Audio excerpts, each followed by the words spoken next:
14 अगस्त 1947 बड़े सगीर के मुसलमानों के लिए एक बहुत बड़ा खुशी का दिन, जिस दिन वजूद में आया हमारा प्यारा पाकिस्तान, जिस दिन हमें आजादी नसीब हुई। मगर आज शायद हम इस बात को भूल चुके हैं कि यह आजादी हमारे बड़ों ने कितनी कुर्बानियां देकर हमारे लिए हासिल की।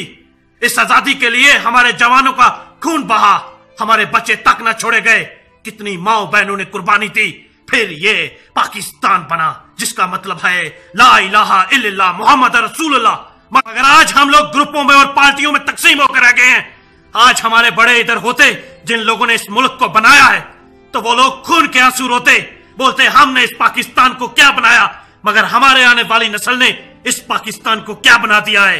मेरे भाइयों, आज वक्त है एक होने का, इस परचम के साए तले एक होने का, दुश्मन की हर चाल को खत्म करने का वक्त आज आ चुका है। मेरे भाइयों, आज एक होने का वक्त है।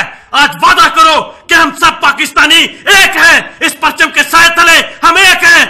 फिर देखना मेरा मुल्क पूरी दुनिया में रोशन कैसे होता है, मेरा मुल्क पूरी दुनिया से आगे कैसे निकलता है।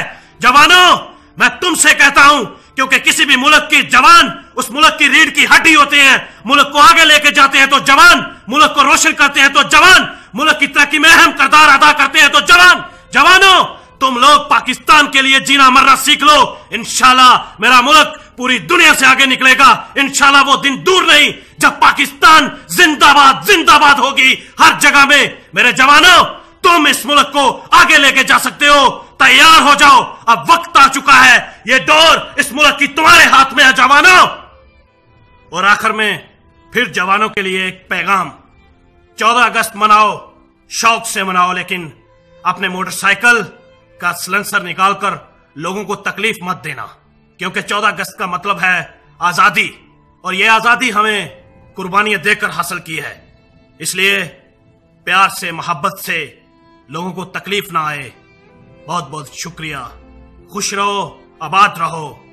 इस देश के लिए जीना मरना, मेरा सब कुछ इस देश के लिए करना। खुदा हाफिज।